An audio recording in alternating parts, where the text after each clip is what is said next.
Hey, welcome back to the channel. Well, as you can see right there, we're doing Friday the 13th Part 8, Jason Takes Manhattan today. And if you have not seen this movie, please go watch this movie before you watch this video or this review because it will contain spoilers. And so, let's get into Friday the 13th Part 8, Jason Takes Manhattan. Now, I got to say, this isn't the best Friday the 13th movie, but it's also not the worst Friday the 13th movie. Me personally, I actually kind of like this movie. It's not, like I said, my favorite, but I do watch it on an occasion, and it's not too bad. It's not too bad at all. Now, I got to admit, a lot of it does not make any sense whatsoever. Um, so bear with me as I try to make it through this review without trying to make this make this movie sound completely horrible. I mean, it's not horrible, but it does have its flaws. So let's get into it. Well, first of all, this stars Kane Hodder as Jason, Jensen Daggett as Rennie, and I don't know who else is in this movie. But anyway, we start out, Jason's at the bottom of the lake where he died in part 7, and lo and behold, there are people on a boat, and they are doing some things that YouTube is not proud of, as far as family friendly is concerned. But anyway, they drop the anchor, and right close to Jason, and the anchor gets hooked on a power line that electrocutes Jason, brings him back to life. So once again, he's brought back by electricity, which is becoming a theme here. Happened in part 6, and now it's happening in part 8. But anyway, you've pretty much seen this movie, so I don't really need to tell you all about it. So basically what happens is Jason gets on a boat, and for about an hour of the movie, he's on a boat killing people, and then the last 20 or 30 minutes of the movie, he's in New York. Manhattan, if you want to be technical. And so, got to say, a lot of people have criticized this movie because they say that not enough takes place in New York, which I agree. I think it would have been really cool to see Jason in New York a whole lot more than the last 30 minutes, but from what I understand, they couldn't afford it. So it ended up being Jason Takes a Cruise Ship instead of Jason Takes Manhattan. But anyway, let's get into some of the things I liked about this movie. Well, what I liked about this movie is that the last part of it takes place in New York, and it's really cool. They go to Times Square, and Times Square to me just looks awesome in this. I don't know if it still looks the same now as it did back then, but it did look pretty awesome in the movie. I did like that perspective. I don't know. There's not a whole lot I can say that I like about this movie because there really wasn't much to this movie. It was just Jason on a boat killing people. I mean, what else can you say, really? I think it'd be better if I talk about what I don't like about this movie more than what I did like, because I disliked more on this movie than I'd liked it. So my dislikes are, number one, I did not like how Jason was just everywhere. It's almost like he could teleport. And it was like, my God, really? Why in the world would you do that? Rob Hetton, the director of this movie, that was his idea. He said in the commentary, if you watch this Blu-ray, if you watch the Blu-ray commentary with Rob Hetton in it, he says in that commentary that he wanted to make make it feel like Jason was everywhere. And it was stupid, honestly. Because, I mean, somebody'd be running, and then you see somebody run up in a building, run upstairs, and next thing you know, they're thrown. And you see Jason outside looking at the person running inside, and next thing you know, they run upstairs, and then they're thrown out the window, and there's Jason looking out the window at them on the ground. I mean, come on. It's just retarded, in my opinion. Jason is never teleported. Jason is not a teleporter. But that's the main thing I disliked about the movie. Number two, the ending. Stupid. The ending was dumb, honestly. He gets toxic waste thrown in his face, and it basically, like acid, it burns him all the way down and turns him back into a little kid. How in the world? If that's the case, then we need to go.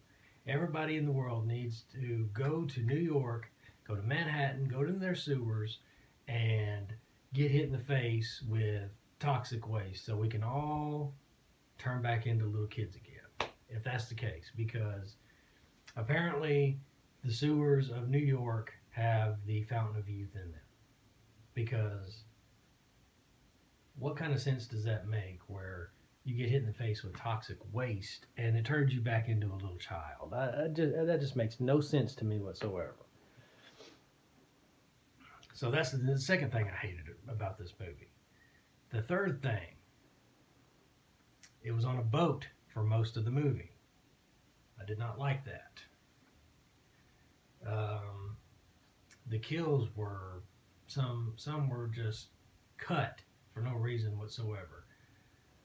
If you do have the Blu-ray of this movie, you can go in the special features and check out the deleted scenes, and there's kills in there that are uncut, and they're a whole lot better than what they gave you on the movie, in my opinion.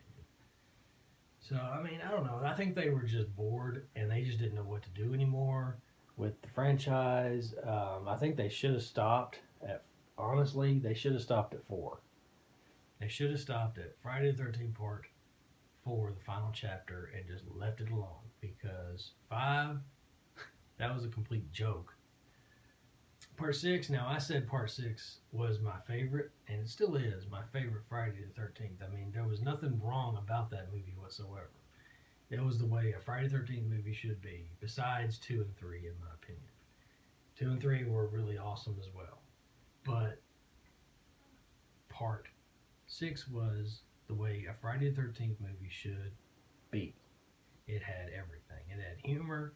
It had the way Jason should be. It had it all, in my opinion. This right here, nothing. The only thing good about this movie is Kane Hodder, as always, does a great job playing Jason. That's the only good thing about this that I can think of. And, of course, the New York scenes, which, by the way, is not actually New York. It is Toronto, Canada. Nothing wrong with Toronto, Canada, by the way. But that's what they used in the alleyways and the streets and stuff like that of New York. They used Toronto, Canada. I believe it's Toronto or Vancouver. I think it's either Toronto or Vancouver. I can't really remember, but it was in Canada. The only real thing about it was Times Square, and that looked amazing. So anyway, Friday the 13th, Part 8, I see what they were trying to do. They just weren't able to successfully do it. Now, if they were to actually be able to make it would take place in New York, the majority of the movie, it may have been a good movie. It may have been better, you know. But I don't know. Jason in a big city, it you know, he's kind of out of his element. He belongs in the woods, and so I mean they tried, but you know they failed. But trying to think of what else to say about this movie. I mean, there were some good things about it. There was one scene about it where the drug dealers were trying to attack Rennie, and Jensen Daggett's character Rennie, um, and Jason ended up being the hero in that situation there because he saved her from the one of the drug dealers attacking her and hurting her and all that kind of stuff. Can't go into detail because hello, it's YouTube and YouTube does not allow certain things. But anyway, that was a pretty cool scene because you know Jason ended up becoming the hero for a brief moment. And yeah, I mean it was just I don't know what else to say about this movie. It just was not what it should have been. You know, they should have stopped. You know, they should have stopped. If they weren't going to stop at 4, then they really should have stopped at 7 or even 6. They should have stopped at 6 because that was the end of the Tommy Jarvis trilogy, so to speak. You know, Tommy did what he had to do. He you know, 4, 5, and 6, he was trying to get rid of Jason, kill him, all that kind of stuff. And into 6, he successfully did that. And they should have just left it alone after that, you know. Or if they were going to make a 7, bring Tommy back and actually finish him off once and for all, just like Jamie Lee Curtis did in Halloween H2O. That movie right there should have ended right there at H2O. Never should have made Resurrection because that was the dumbest Halloween movie ever made. And so what they should have done, they should have, if they were going to do anything like that, they should have really finished him off in part 6 completely, or bring Tommy back in part 7 and finish him off completely there. Not made that right there. Not that, because that was not what a Friday the 13th movie should be. But anyway, go check out the movie for yourself. Get your own opinions. I really don't know too many people who like this movie all that much. I've watched reviews on it on YouTube, and some people have some good stuff to say about it, but most people have negative things to say about it. And I'm one of those people. I don't really find much in this that's positive. You know, Kane Hodder, as usual, does great as playing Jason. That's about it. I mean, you know, what else is there to say? But anyway, go check out the movie for yourself. Get your own opinions. You know, if you like it, that's all well and good. But I'm just giving you my opinion. Movie should not have been made. But if I were to give it a ranking, I would say out of 1 out of 5, I would give this movie probably a 2, honestly, because it once again should not have been made. But anyway, I know this review was kind of short. I didn't really give a whole lot of detail. I mean, the reason being is because most people have seen this movie enough, and they don't really need me telling them again what this movie's about. I mean, you know, you've seen it. But another dumb thing about this, before I end this video, another dumb thing about this was Rennie, Jensen Daggett's character, has a fear of water because her stupid uncle pushed her in the lake when she was little and tried to teach her how to swim, and he told her that if she didn't learn how to swim, that Jason was going to pull her down and drown her. So the rest of her life after that, she had a fear of water. So every time she got in the water, she would have these visions of Jason as a boy, which begs the question of how did she know what Jason looked like as a boy? She wouldn't even have been born back then. Jason was born in what? He was 10 years old when he died, and when he drowned. He drowned in 57. He was born in 47. Rennie's character would not even have been born yet, and would not even have known what Jason would look like. But she has these visions throughout the movie of Jason as a boy, drowning and stuff like that. I'm thinking that her uncle, when he pushed her in the water and told her that Jason was going to pull her down, she just assumed every time she was in water that Jason was going to drown. So I think that's the reason why it happens, but it just doesn't make any sense. It just doesn't fit. But yeah, that was another thing I didn't like about the movie as well. But anyway, Friday the 13th Part 8, please go check it out if you haven't seen it. Make up your own minds if you like it, if you don't like it. And if you do like it, or if you, whatever, comment below. Let me know what you think about this movie. And whether you liked it, whether you didn't like it, whatever you want to comment is okay. So just give it a big thumbs up. See, thumbs up. And please leave a comment. If you haven't subscribed already to the channel, please subscribe. And in fact, you can click on that little logo down there at the bottom of the screen there on the right that has my picture and channel name.